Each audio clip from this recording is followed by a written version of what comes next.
বৈশ্বিক উষ্ণতা সব রেকর্ড ছাড়িয়েছে। জলবায়ু সম্মেলন চলাকালে ডব্লিউএমওর রিপোর্ট, বাস্তবসম্মত সমাধান খোঁজার আহ্বান শেখ হাসিনার। সামাজিক মাধ্যমে গুজব ছড়ানো সহ নানা অপকর্মে লিপ্ত রোহিঙ্গারা ভুয়া নামে নিচ্ছে সিম, ইন্টারনেটে খুলছে টিভি, যুক্ত হচ্ছে সন্ত্রাসী সংগঠনের সাথে। ঢাকায় স্কুল শিক্ষার্থীদের টিকাদান কার্যক্রম শুরু, আরও 22 জেলা শহরে দেওয়ার প্রস্তুতি সমন্বয়ে স্বাস্থ্য ও শিক্ষা মন্ত্রণালয়। জলদস্যুতা ছেড়ে 328 জন পেলেন ঘর, নৌকা, গবাদি পশু। স্বাভাবিক জীবনে ফিরে চাইলেন, মামলা থেকে নিষ্কৃতি, আশ্বাস সরকারের। দৌলতদিয়া পাটুরিয়া নৌরুটে পারাপারের অপেক্ষায় শত শত যানবাহন, দুর্ভোগ যাত্রী ও চালকদের।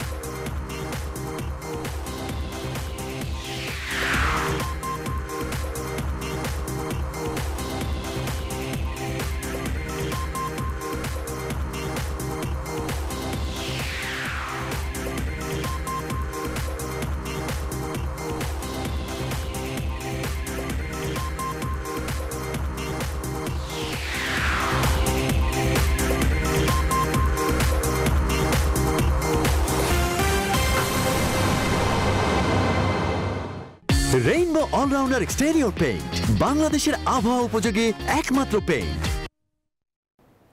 স্বাগত নিউজ 24 সংবাদে, আপনাদের সঙ্গে আছি আমি আসিফ টিপু। শিরোনাম দেখছিলেন, এবারে পুরো খবর। প্রধানমন্ত্রী শেখ হাসিনা বলেছেন, জলবায়ু পরিবর্তনের কারণে উদ্বাস্তু মানুষের প্রতি উন্নত দেশগুলোর বৈশ্বিক দায়িত্ব রয়েছে। তিনি বলেছেন, প্যারিস চুক্তিতে উন্নয়নশীল দেশগুলোর জলবায়ু তহবিলের জন্য উন্নত বিশ্বের প্রতিশ্রুত $100 বিলিয়ন সহায়তা নিশ্চিত করতে হবে। স্কটল্যান্ডের গ্লাসগোতে জলবায়ু সম্মেলনের সাইডলাইন বৈঠকে একথা বলেন তিনি। শাহ আলী জয়ের রিপোর্ট। জলবায়ু পরিবর্তনের প্রভাব মোকাবেলায় বিশ্ব নেতাদের বলিষ্ঠ সিদ্ধান্তের প্রত্যাশায় স্কটল্যান্ডের গ্লাসগোতে শুরু হয়েছে বহুল প্রতীক্ষিত COP26।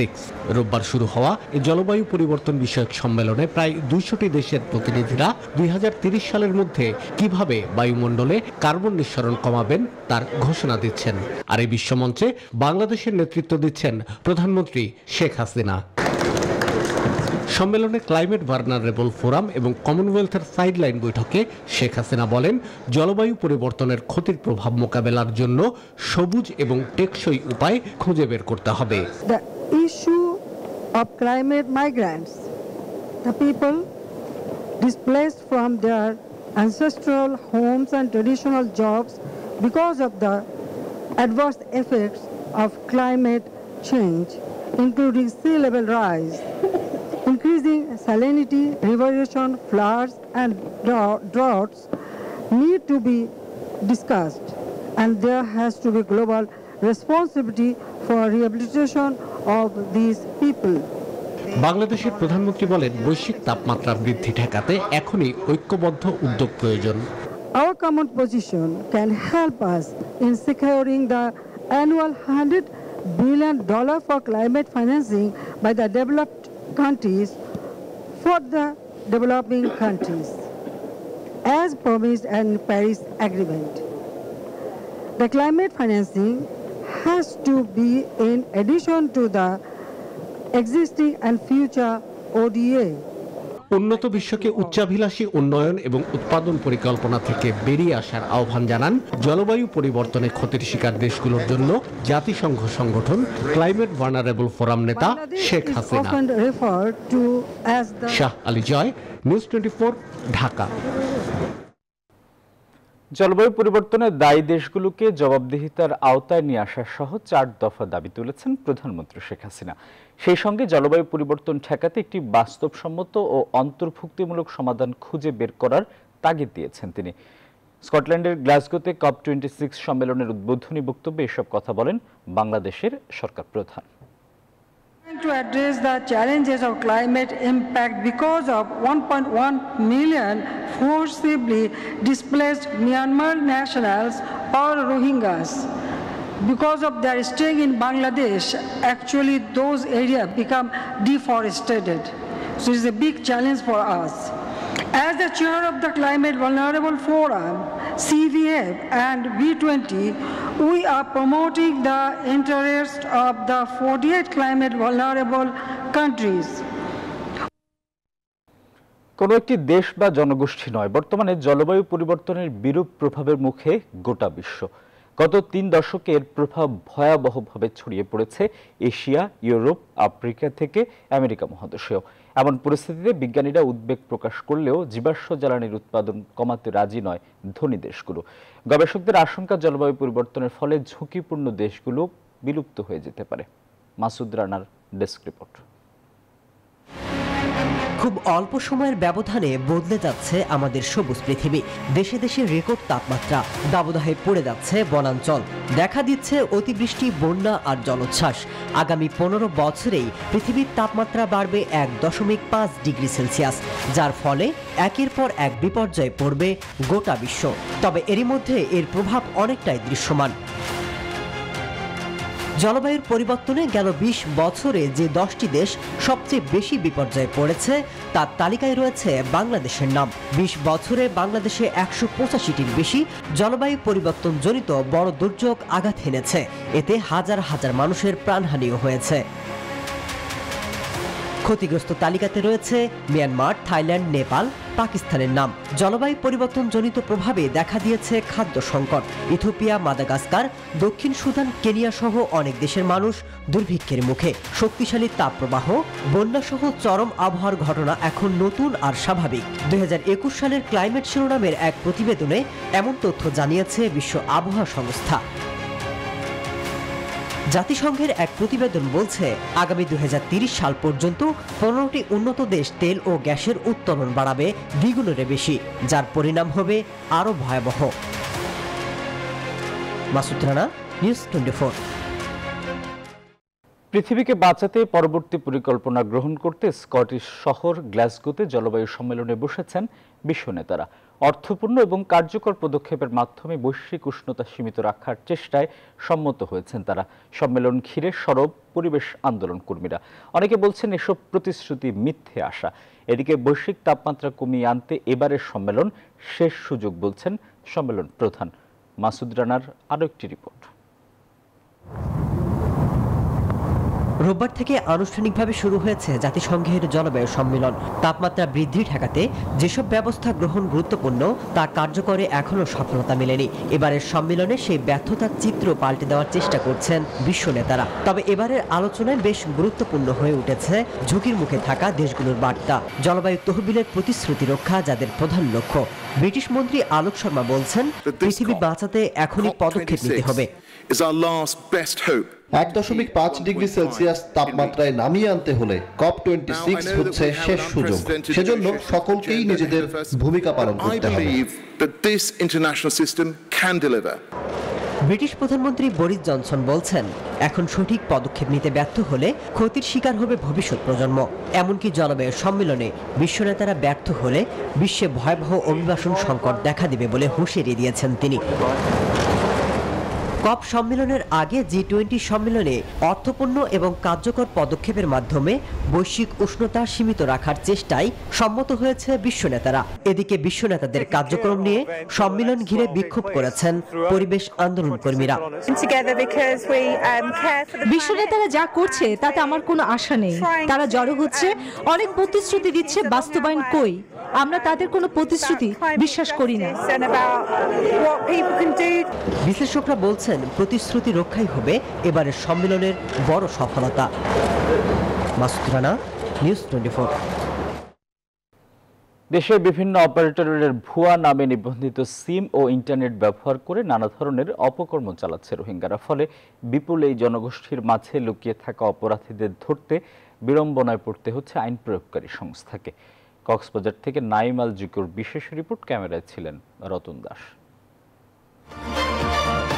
বাংলাদেশের কোনো চ্যানেল নয়, নিজেদের দেশ থেকে জোরপূর্বক বাস্তুচ্যুত মিয়ানমারের নাগরিকরাই কক্সবাজারে বসে পরিচালনা করছেন এসব চ্যানেল। আর আরবি বাংলা নিউজ আপনাদের সবাইকে স্বাগত। আর তার মাধ্যমে সামাজিক যোগাযোগের আশ্রয় নিয়ে রোহিঙ্গা টিভি, আর টিভি সহ নানা ধরনের চ্যানেল খুলে ভিডিওর মাধ্যমে এভাবেই গুজব ছড়াচ্ছে রোহিঙ্গারা। ইন্টারনেটের এমন অবাধ ব্যবহার মিয়ানমার সহ তাদের বিভিন্ন সন্ত্রাসী সংগঠনের সাথে যোগাযোগ সহজ করে দিয়েছে। অল্প সময়ের মধ্যেই এপারের খবর পৌঁছে যাচ্ছে অন্য পারে। অনুসন্ধানে জানা যায় বাংলাদেশের নাগরিক না হলেও সব সুবিধাই ভোগ করছেন তারা। এসব এলাকায় টাকা দিলেই মিলছে অন্যের নামে নিবন্ধিত সিম কার্ড। আর দেশের মোবাইল অপারেটরদের ইন্টারনেট ব্যবহার করে মাদক চোরাচালান, ডাকাতির পরিকল্পনা সহ বিভিন্ন ধরনের অপকর্ম চালাচ্ছে এখানকার 22টি সন্ত্রাসী সংগঠন। রোহিঙ্গা ক্যাম্পের বিশাল জনগোষ্ঠী এই ইন্টারনেট মোবাইল ফোনের মাধ্যমে কিন্তু তারা নিয়ন্ত্রণ করে। ওয়াইফাই লাইন দিচ্ছে রোহিঙ্গারা, এখানে আইপিটিভি সহ বিভিন্ন ধরনের উস্কানিমূলক যে ভিডিও ফুটেজগুলো তৈরি হচ্ছে, এরা কিন্তু ইন্টারনেট সংযোগ কারণেই পাচ্ছে। কি হচ্ছে ভিতরে এটা আসলে আমরা কক্সবাজারের স্থানীয় মানুষ কেউই জানি না। এটা আমাদেরকে অন্ধকারে রাখা হয়েছে এখানে। পুলিশ বলছে ক্যাম্পগুলোতে মোবাইল ফোনের অবাধ ব্যবহারের কারণে তথ্য মিললেও অপরাধীদের ধরতে পারছেন না তারা। এ বিষয়ে ঊর্ধ্বতন কর্তৃপক্ষকে জানানো হলেও কোনো ব্যবস্থা নেওয়া হয়নি বলেও জানান তারা। বিভিন্ন সামাজিক যোগাযোগ মাধ্যম ব্যবহার করে দ্রুত একটা গুজব ছড়িয়ে দিয়ে রোহিঙ্গা ক্যাম্পে বিশৃঙ্খলা সৃষ্টি করার চেষ্টা করে। যারা এই ধরনের গুজব সৃষ্টি করে তাদেরকে শনাক্ত করার আমরা চেষ্টা করি। এসব বিষয়ে অতিরিক্ত শরণার্থী ত্রাণ ও প্রত্যাবাসন কমিশনার কথা বলতে রাজি হননি, তবে এটি নিয়ে কাজ চলছে বলে জানান জেলা প্রশাসক। রোহিঙ্গা ক্যাম্পে যাতে করে অবাধে যাচ্ছে তাই ভাবে নেটওয়ার্কিংটা খারাপ পথে ব্যবহার করতে না পারে, আমরা এই ব্যাপারে যথেষ্ট সচেতন আছি। দেশের নিরাপত্তার কথা মাথায় রেখে 2019 সালে রোহিঙ্গা ক্যাম্পগুলিতে ইন্টারনেট সেবা বন্ধ করে দেওয়া হয়। তবে এক বছর পর 2020 সালে আবারও দ্রুতগতির ইন্টারনেট সেবা চালু করার নির্দেশ দেয় বিটিআরসি। এমনই ছোট ছোট দোকান থেকে নামে বেনামে নিবন্ধিত বিভিন্ন ধরনের সিম চড়া মূল্যে কিনছেন রোহিঙ্গারা। ব্যবহার করছেন অবাধে ইন্টারনেট, যোগাযোগ স্থাপন করছেন পার্শ্ববর্তী দেশগুলোর সাথে। ফলে হুমকির মুখে পড়ছে দেশীয় নিরাপত্তা। তাই অচিরেই এই ইন্টারনেট ব্যবস্থা বন্ধ করা না গেলে ভবিষ্যতে ভয়াবহ পরিস্থিতি ধারণ করতে পারে বলে মনে করছেন সংশ্লিষ্টরা। নাইম আলচিকো, নিউজ 24, উখিয়া, কক্সবাজার।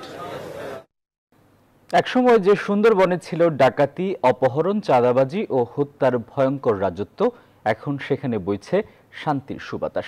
2016 থেকে 2018 সালের 1 নভেম্বর পর্যন্ত 22টি দস্যু বাহিনীর 328 জন সদস্য আত্মসমর্পণ করে।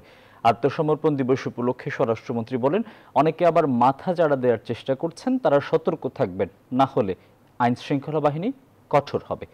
বাগেরহাট থেকে বিস্তারিত জানাচ্ছেন মাসুদা লাবনী।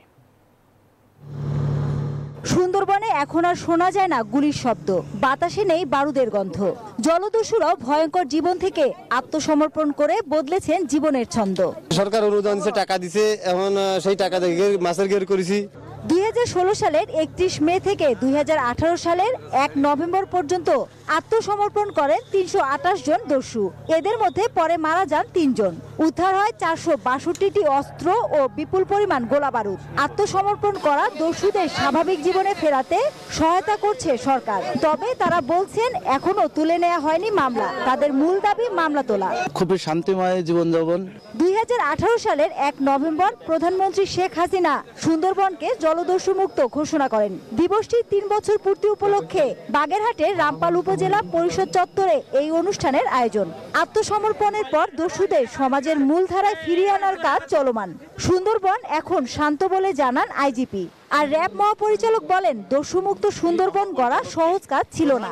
কেউ আবার দস্যুতায় জড়ালে কঠোর হবে। কেউ যদি এই পথ ছেড়ে অন্য পথে যান, আইনানুগভাবে ব্যবস্থা গ্রহণের হাত আবার আমরা প্রসারিত করব।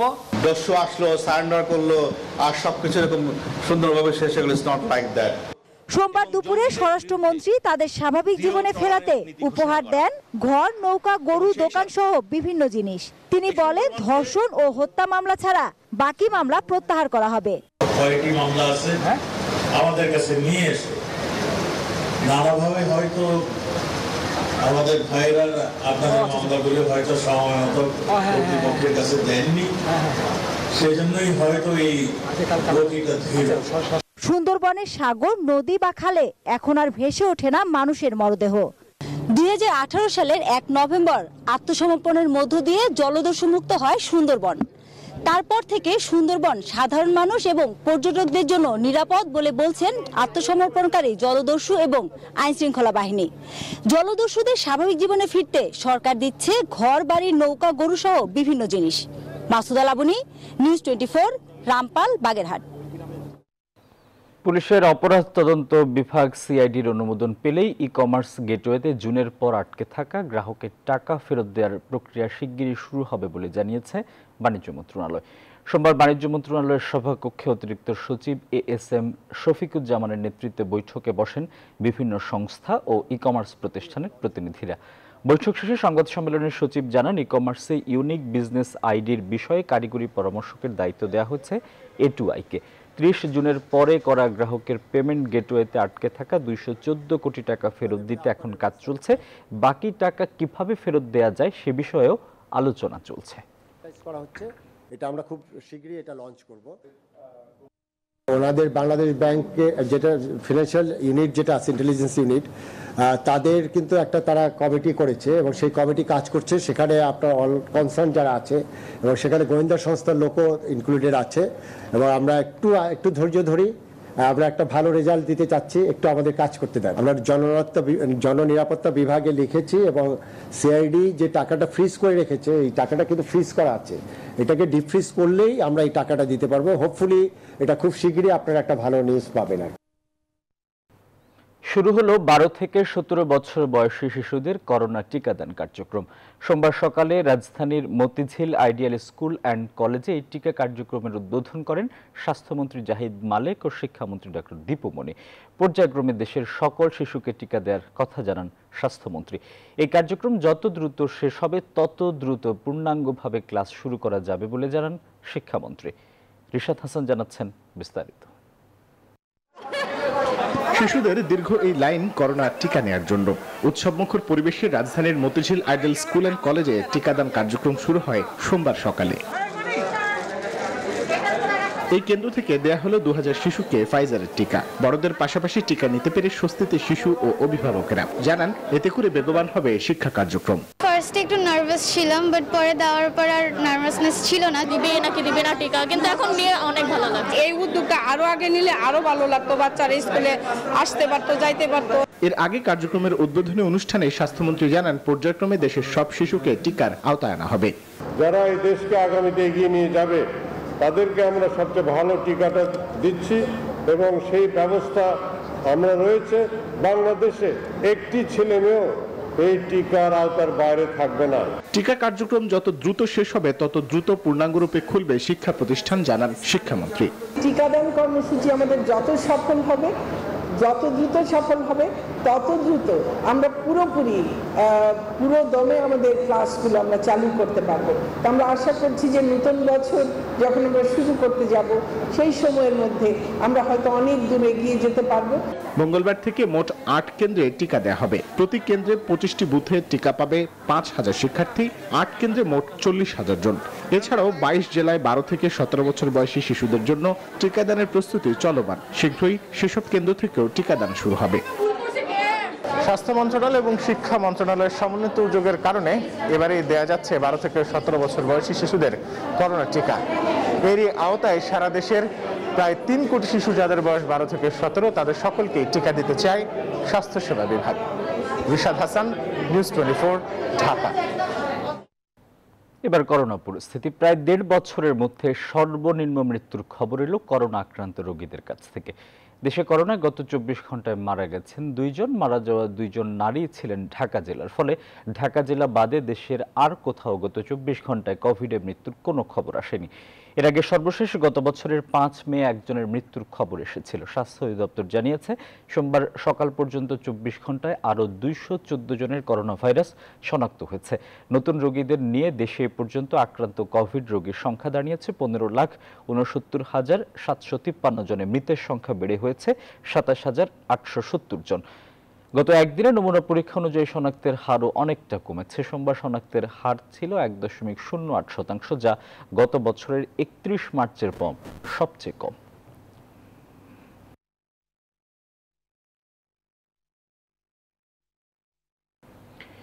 ইউনিয়ন পরিষদ নির্বাচনে মনোনয়নকে কেন্দ্র করে যারা সাংগঠনিক শৃঙ্খলা ভঙ্গ করছেন এবং তাদের মদত দিয়েছেন, তাদের বিরুদ্ধে দলীয় প্রধানের নির্দেশে তালিকা তৈরি করা হচ্ছে বলে জানিয়েছেন আওয়ামী লীগের সাধারণ সম্পাদক ওবায়দুল কাদের। বলেন, ধর্মীয় উগ্রবাদ ও সাম্প্রদায়িক অপশক্তির পৃষ্ঠপোষক এবং নির্ভরযোগ্য ঠিকানা হচ্ছে বিএনপি। সোমবার নিজ বাসভবনে এক ব্রিফিংয়ে এসব কথা বলেন তিনি। সাংগঠনিক শৃঙ্খলা ভঙ্গকারী এবং তাদের মদতদাতা উস্কানিদাতা নেতা ও জনপ্রতিনিধিরাও দলীয় শৃঙ্খলা ভঙ্গের অভিযোগে কঠোর সাংগঠনিক ব্যবস্থার সম্মুখীন হবেন। এদেশে ধর্মীয় উগ্রবাদ এবং সাম্প্রদায়িক অপশক্তি পৃষ্ঠপোষক এবং নির্ভরযোগ্য ঠিকানা হচ্ছে বিএনপি। ক্ষমতা যেতে এবং ক্ষমতা অবৈধভাবে ধরে রাখতে বিএনপি সাম্প্রদায়িক দলগুলোর উপর নির্ভর করে। আওয়ামী লীগ ক্ষমতায় আসলে এই দেশে দ্রব্যমূল্য ও সাম্প্রদায়িক সহিংসতা বাড়ে বলে অভিযোগ করেছেন বিএনপির স্থায়ী কমিটির সদস্য গয়েশ্বর চন্দ্র রায়। সোমবার জাতীয় প্রেস ক্লাবের সামনে ঢাকা জেলা বিএনপি আয়োজিত মানববন্ধনে এই কথা বলেন তিনি। বলেন, বাংলাদেশের কোনো ধর্মের মানুষই নিরাপদ নয়। সাম্প্রদায়িক সম্প্রীতি নষ্টের জন্য এই সরকারকে একদিন জবাব দিতে হবে। একই কর্মসূচিতে অংশ নিয়ে বিএনপির সিনিয়র যুগ্ম মহাসচিব রুহুল কবির রিজভী বলেন, প্রধানমন্ত্রী জলবায়ু সম্মেলনে যাওয়া স্ববিরোধী। দেশের পরিবেশ পরিস্থিতি ধ্বংস করে প্রধানমন্ত্রী জলবায়ু সম্মেলনে গেছেন।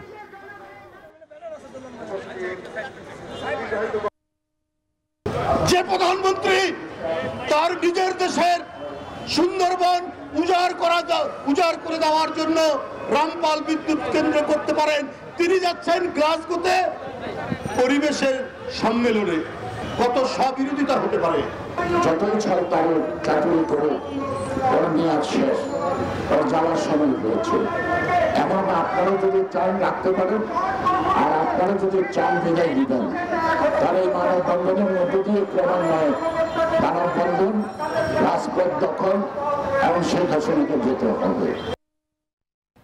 সুস্থ হয়ে উঠছেন খালেদা জিয়া। সোমবার বিকালে তার ব্যক্তিগত চিকিৎসক অধ্যাপক AZM জাহিদ হোসেন সাংবাদিকদের জানান, সাবেক এই প্রধানমন্ত্রী সুস্থ হয়ে উঠছেন। জানান, মেডিকেল বোর্ড নিয়মিত তার বায়োপসি সহ বিভিন্ন পরীক্ষা নিরীক্ষার রিপোর্টসমূহ পর্যালোচনা করে চিকিৎসা দিচ্ছেন। হাসপাতালে কেবিনে আছেন বিএনপি চেয়ারপারসন। হাসপাতাল এবং মাঝে মধ্যে বাসা থেকে রান্না করা খাবার খাচ্ছেন তিনি।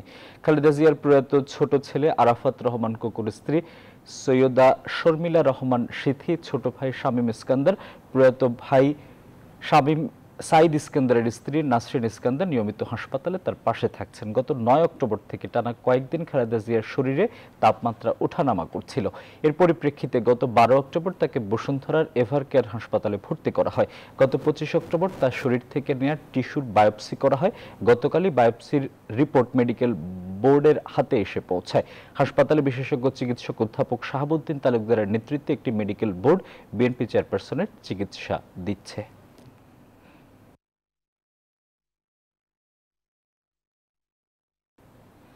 জাতির পিতা বঙ্গবন্ধু শেখ মুজিবুর রহমানের প্রতিকৃতিতে পুষ্পস্তবক অর্পণ করে শ্রদ্ধা জানিয়েছে বেসরকারি টেলিভিশন মালিকদের সংগঠন অ্যাডকোর নবনির্বাচিত কমিটির নেতারা। সোমবার সকালে ধানমন্ডি 32 নম্বরে শ্রদ্ধা নিবেদন করা হয়। পরে অ্যাডকোর সভাপতি অঞ্জন চৌধুরী বলেন, কেবল নেটওয়ার্ক ডিজিটালাইজেশন করাই নতুন কমিটির জন্য বড় চ্যালেঞ্জ। সবার সাথে আলোচনা করে টেলিভিশন খাতের সব সমস্যার সমাধান করা হবে। অ্যাডকোর পরিচালক বসুন্ধরা গ্রুপের ব্যবস্থাপনা পরিচালক সায়েম সোভান আনহিরের পক্ষে জাতির পিতার প্রতিকৃতিতে শ্রদ্ধা জানান নিউজ 24 এর নির্বাহী সম্পাদক রাহুল রাহা। ডিজিটাইজেশন হলে তারা অ্যাকচুয়াল গ্রাহক তাদের কতজন সেটা জানতে পারবে এবং সেই অনুযায়ী তারা তাদের ফিটা পাবে। একই সাথে সরকারের ঘরে রাজস্ব আসবে এবং এই ডিজিটাইজেশনের মাধ্যমে আমরাও লাভবান হব এবং এই ডিজিটাইজেশন হয়ে গেলে এর ফলে আমরা পে চ্যানেল করার সুযোগ পাবো। আমাদের বঙ্গবন্ধু স্যাটেলাইট তারাই রেটিং টিআরপি নিয়ে বা রেটিং পয়েন্ট নিয়ে কাজ করছে, টেকনিক্যাল যে বিষয়গুলো, এবং আমরা দেখেছি এটা আমাদের কাছে গ্রহণযোগ্য। নিউজ 24 সংবাদের সময় হলো একটা বিরতি, ফিরছে একটু পর, সঙ্গেই থাকুন।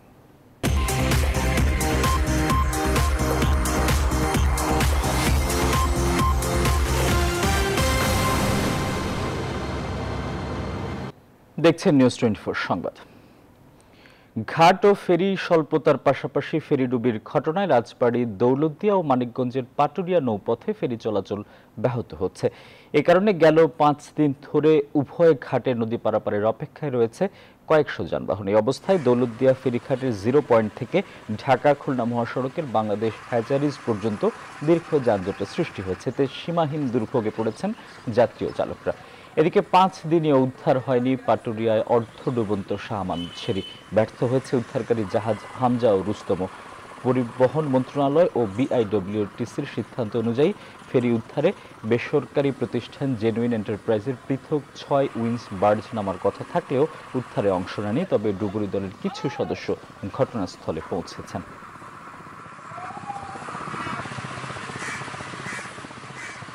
আমরা এদিক দিয়ে গলন্দমা 3 দিন থাকতেছে, এই ঘাটে এসে 2 দিন। এইভাবে যদি তারা যায়, তাদের তো মনে করেন ওয়াশরুম নাই, মানে খাবার হোটেল নাই, এরা তো ব্যাপক। এই শ্রমিক ভাইরা কিন্তু মোটর শ্রমিকের মধ্যে মনে অনেক কষ্ট আছে এরা। কালকে দুপুর থেকে সিরিয়াল আছে, এখন পর্যন্ত সিরিয়ালে আছি, সারা রাত্র এই যে সিরিয়াল চলতেছি, এখন পর্যন্ত ফেরি কখন পাই তার কোনো ঠিক নেই। ই কমার্স প্রতিষ্ঠানে পণ্য কিনতে গিয়ে পেমেন্ট গেটওয়েতে আটকে থাকা গ্রাহকদের টাকা কেন ফেরত দেওয়া হবে না তা জানতে চেয়ে রুল জারি করেছেন হাইকোর্ট। সোমবার বিচারপতি মোহাম্মদ মুজিবুর রহমান মিয়া ও বিচারপতি মোহাম্মদ কামরুল হোসেন মোল্লার হাইকোর্ট বেঞ্চ এ রুল জারি করেন। এর আগে 21 অক্টোবর ই কমার্স প্রতিষ্ঠানে পণ্য কিনতে গিয়ে পেমেন্ট গেটওয়েতে আটকে থাকা টাকা গ্রাহকদের ফেরত দিতে হাইকোর্টে রিট দায়ের করা হয়। ভোক্তা অধিকার সংগঠন সিসিএস এর পক্ষে রিট দায়ের করা হয়। বাংলাদেশ ব্যাংক, বাণিজ্য মন্ত্রণালয়ের সচিব, বিকাশ, নগদ কর্তৃপক্ষ সহ সংশ্লিষ্টদের রিটে বিবাদী করা হয়। যে কোনো মামলার আসামির সাজার রায় ঘোষণার আগ পর্যন্ত যতদিন হাজতবাস থাকবেন তা মোট সাজা থেকে বাদ দিতে নির্দেশ দিয়েছেন আপিল বিভাগ। প্রতিটি মামলার ক্ষেত্রে এই আদেশ প্রযোজ্য বলে আদেশে বলা হয়েছে। সোমবার প্রধান বিচারপতি সৈয়দ মাহমুদ হোসেনের নেতৃত্বাধীন 5 বিচারপতির আপিল বেঞ্চ এই আদেশ দেন। স্বরাষ্ট্র মন্ত্রণালয়কে এ বিষয়ে ব্যবস্থা নেওয়ারও নির্দেশ দিয়েছেন আদালত। এ সময় আদালতের রাষ্ট্রপক্ষে ছিলেন deputy attorney general Biswajit Debnath.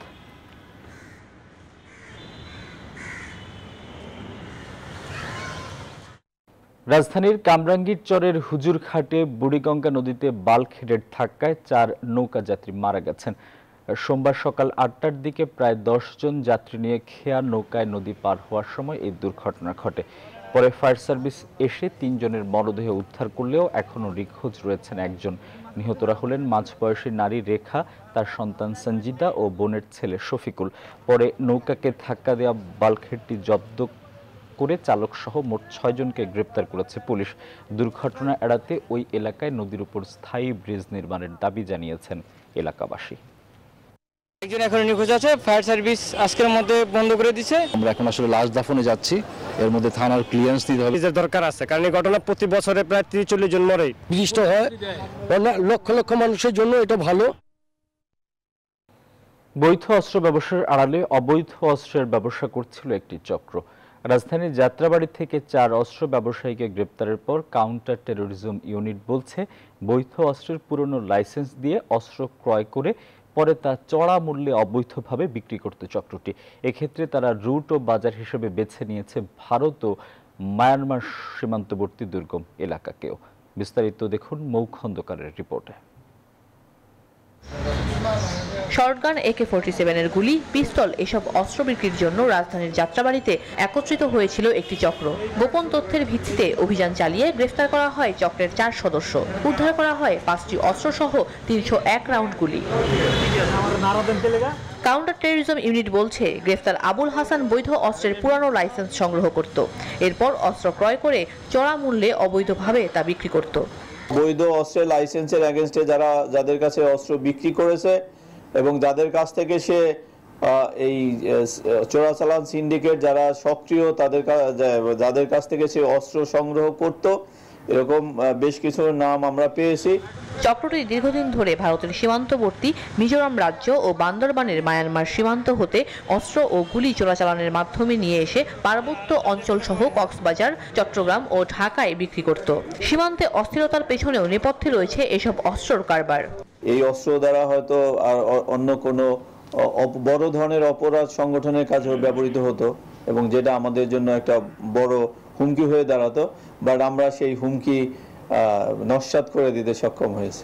অবৈধ অস্ত্র কেনাবেচায় নিরাপত্তা হুমকির কথা স্বীকার করে সিডিটিসি বলছে, দেশে যারা অবৈধ অস্ত্রের ব্যবসা করছে তাদের উপর আরো নজরদারি বাড়ানো হবে। অবশ্যই, আমি তো বলছি তাদের নিয়ে আমরা কাজ করব। মৌ খন্দকার, নিউজ 24, ঢাকা।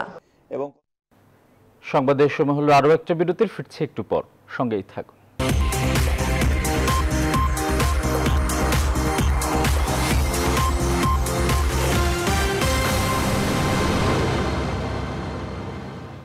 দেখছেন নিউজ 24 সংবাদ। সেনাবাহিনী প্রধান জেনারেল এস.এম. শফিউদ্দিন আহমেদ বলেছেন, দেশের যে কোনো পরিস্থিতিতে জনগণের পাশে দাঁড়াবে বাংলাদেশ সেনাবাহিনী। একই সাথে উদ্ভূত পরিস্থিতি মোকাবেলা করেও সরকারের প্রত্যাশা পূরণ করবে। সোমবার সকালে সেনাবাহিনীর আর্মি কোরের 40তম বার্ষিক অধিনায়ক সম্মেলন 2021 অনুষ্ঠানে প্রধান অতিথির বক্তব্যে এসব কথা বলেন তিনি। খুলনার জাহানাবাদ সেনানিবাসে army service course centre and স্কুলে এই অনুষ্ঠান অনুষ্ঠিত হয়। সেনাপ্রধান আরও বলেন, করোনা ও দুর্যোগকালীন সময়ে প্রধানমন্ত্রীর নির্দেশে সেনা সদস্যরা জনগণের জন্য কাজ করে গর্বিত। বিভিন্ন দুর্যোগে যখন মাননীয় প্রধানমন্ত্রীর নির্দেশ পেয়েছি, আমরা জনগণের পাশে দাঁড়িয়েছি এবং সেই জন্য আমরা নিজেরা গর্বিত বোধ করি যে আমরা দেশের জন্য কন্ট্রিবিউট করতে পারছি। বাংলাদেশ সেনাবাহিনী সবসময় প্রস্তুত যে কোনো পরিস্থিতিতে জনগণের পাশে দাঁড়াবে এবং সরকারের প্রত্যাশা পূরণ করতে পারবে।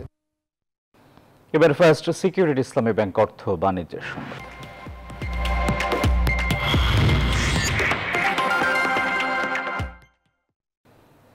ইসলামী ব্যাংক বাংলাদেশ লিমিটেডের উদ্যোগে সাইবার নিরাপত্তা সচেতনতা সপ্তাহের উদ্বোধন করা হয়েছে।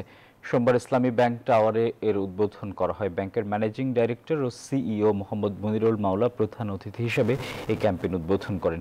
অনুষ্ঠানে বিশেষ অতিথি ছিলেন additional managing director Mohammad Kaiser Ali এবং মোহাম্মদ ওমর ফারুক খান। অনুষ্ঠানে সভাপতিত্ব করেন deputy managing director Taher Ahmed Chowdhury.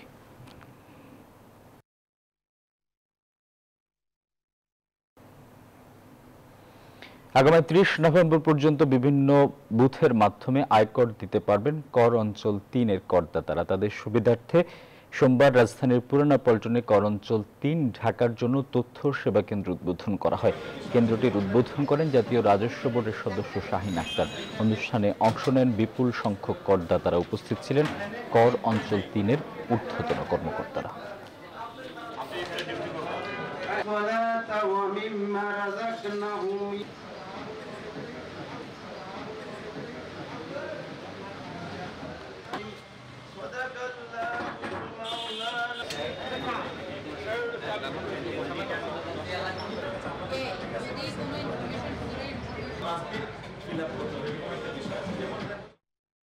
নোয়াখালীর চৌমুহনীতে সাম্প্রদায়িক হামলা মামলায় ভিডিও ফুটেজে শনাক্ত আরও 4 আসামিকে গ্রেপ্তার করেছে আইনশৃঙ্খলা বাহিনী।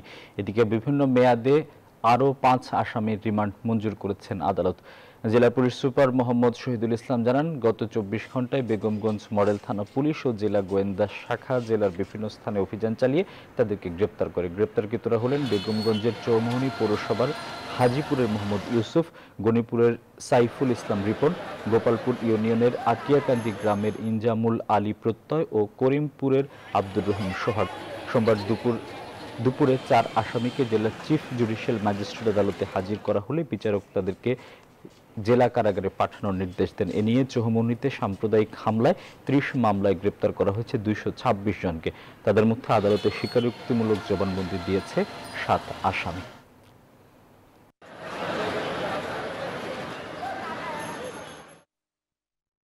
এবারে প্রবাসের খবর।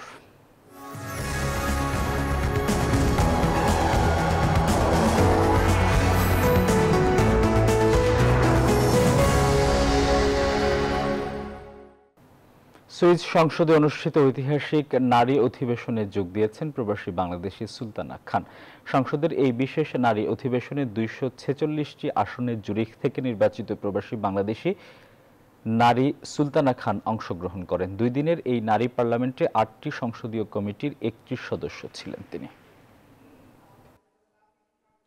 আমি এখানে বলবার চেষ্টা করেছি, শুধু সুইজারল্যান্ডের নয়, বিশ্বের সকল দেশে নারীর অধিকারের জন্য এমন পার্লামেন্ট থাকা উচিত। বাংলাদেশ কেন, সুইসের নারীরাও কিন্তু বড় রকমের সহিংসতার শিকার হচ্ছেন। সুইস প্রবাসী বাংলাদেশিরাও তার বাইরে নয়। এই নারী সংসদ বিষয়টি খুব গুরুত্ব দিয়ে দেখছে। 71 সালে এখানে নারীরা ভোটাধিকার পেয়েছে। সেখানে সামনের অধিকারগুলো অল্প সময়ে নারীরা আদায় করে নেবেন, এটাই আমার বিশ্বাস। স্পেনের পর্যটন নগরী বার্সেলোনা শহরে অভিবাসী বাংলাদেশিদের বিভিন্ন প্রয়োজনীয় কনসুলার সেবা দিচ্ছেন স্পেনের বাংলাদেশ দূতাবাস। গেল জুলাই মাসে সর্বশেষ এই সেবা অনুষ্ঠিত হয়েছিল। অভিবাসী বাংলাদেশিদের পাসপোর্ট রি-ইস্যু, স্পেনে জন্মগ্রহণকারী শিশুদের পাসপোর্ট আবেদন, পাসপোর্ট বিতরণ, নো ভিসা রিকোয়ার্ড, ভিসা প্রদান, পুলিশ ক্লিয়ারেন্স আবেদন সত্যায়ন, বিভিন্ন ধরনের সনদ আবেদন কাগজপত্র সত্যায়ন করা সহ অন্যান্য প্রয়োজনীয় সেবা দেওয়া হয়। এছাড়া বৈধ পথে রেমিটেন্স পাঠানো, প্রবাসী কল্যাণ কার্ড তৈরি সহ বিভিন্ন রকম সেবা দেয় দূতাবাস।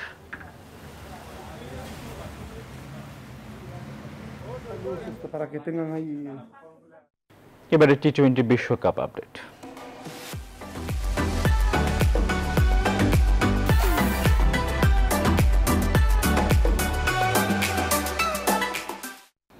টি-20 বিশ্বকাপে নিজেদের চতুর্থ ম্যাচে আজ দক্ষিণ আফ্রিকার বিপক্ষে মাঠে নামবে বাংলাদেশ। আসরের 2 ম্যাচ হাতে রেখে বিদায় নিশ্চিত হয়েছে টাইগারদের। অন্যদিকে এই গ্রুপ থেকে সেমিফাইনালের অন্যতম দাবিদার প্রোটিয়ারা। ক্রিকেটের ছোট সংস্করণের মহাযজ্ঞে মাহমুদুল্লাহ বাহিনীর একমাত্র লক্ষ্য অন্তত একটি জয় নিয়ে আসর শেষ করা। আবুধাবিতে ম্যাচটি শুরু হবে বাংলাদেশ সময় বিকেল 4টায়। রিপোর্টে বিস্তারিত।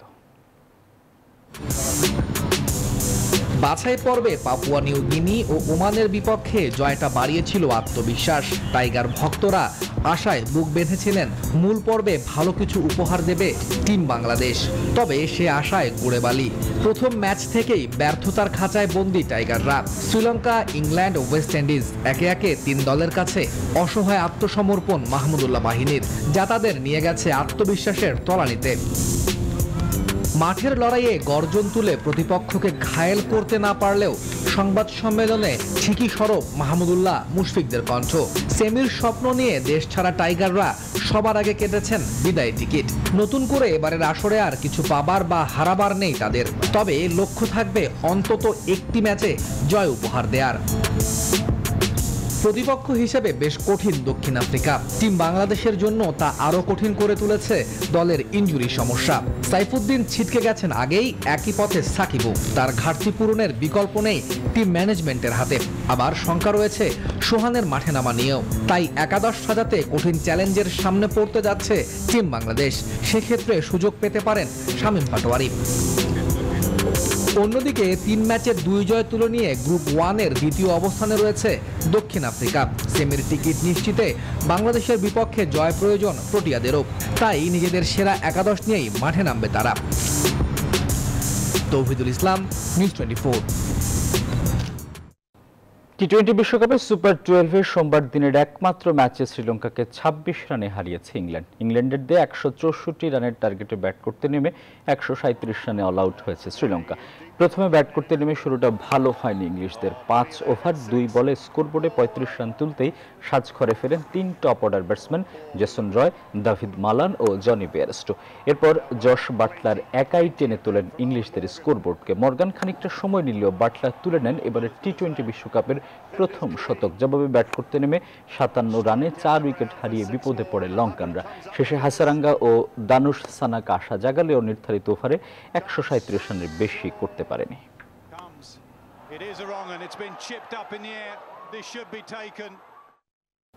শেষ করব চিত্রকর্ম প্রদর্শনীর খবর দিয়ে। 3 শিল্পীর 60টি শিল্পকর্ম দিয়ে রাজধানীর বনানীতে অবস্থিত গ্যালারি কিউতে শুরু হয়েছে চিত্রকর্ম প্রদর্শনী, যার শিরোনাম রাখা হয়েছে অন্তবৃত্ত। শিল্পী কারুতিতাস, সোহেল পানন ও বিপ্লব বিপ্রসাদের শিল্পকর্ম নিয়ে সাজানো এই প্রদর্শনীতে উঠে আসবে মানুষের দুঃখ, আকাঙ্ক্ষা ও বাস্তবতার নানা চিত্র। দীর্ঘ মহামারীর ঘরবন্দি জীবন থেকে মুক্তির পর এমন আয়োজন বেশ স্বস্তি দিয়েছে চিত্রপ্রেমীদের। লাইফস্টাইল ব্র্যান্ড কিউরিয়াসের আয়োজনে শুরু হওয়া এই প্রদর্শনী চলবে আগামী 6 নভেম্বর পর্যন্ত।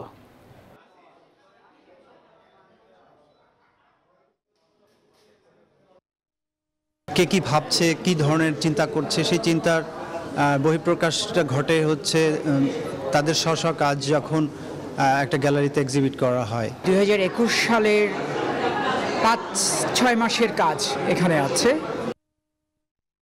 সংবাদ শেষ করব, তার আগে শিরোনামগুলো আরেকবার।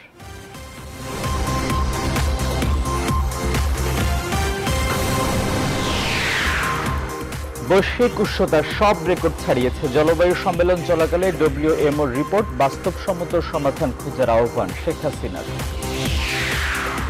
সামাজিক মাধ্যমে গুজব ছড়ানো সহ নানা অপকর্মে লিপ্ত রোহিঙ্গারা ভুয়া নামে নিচ্ছে সিম, ইন্টারনেটে খুঁজছে টিভি, যুক্ত হচ্ছে সন্ত্রাসী সংগঠনের সাথে। সিআইডির অনুমোদন পেলে গ্রাহকের জমা 214 কোটি টাকা ফেরতের প্রক্রিয়া শুরু। কারাদণ্ডের সময় থেকে হাজতবাস বাদ দেওয়ার নির্দেশ আপিল বিভাগের। ঢাকা স্কুল শিক্ষার্থীদের টিকাদান কার্যক্রম শুরু, আরও 22 জেলা শহরে দেওয়ার প্রস্তুতি সমন্বয়ের স্বাস্থ্য ও শিক্ষা মন্ত্রণালয়। জলদস্যুতা ছেড়ে 328 জন পেলেন ঘর, নৌকা, গবাদি পশু স্বাভাবিক জীবনে ফিরে চাইলেন, মামলা থেকে নিষ্কৃতি, আশ্বাস সরকারের। দৌলতদিয়া পাটুরিয়া নদীতে পারাপারের অপেক্ষায় শত শত যানবাহন, দুর্ভোগ যাত্রী ও চালকদের, এখনো উদ্ধার হয়নি শাহ আমানত ফেরি। এবং টি-20 বিশ্বকাপে নিয়ম রক্ষার ম্যাচে আজ মাঠে নামবে বাংলাদেশ, প্রতিপক্ষ দক্ষিণ আফ্রিকা। শ্রীলঙ্কাকে 26 রানে হারালো ইংল্যান্ড। এখন এই পর্যন্ত। আরো খবর ও বিশ্লেষণ জানতে ভিজিট করুন news24bd.tv। এতক্ষণ সঙ্গে থাকায় ধন্যবাদ সবাইকে।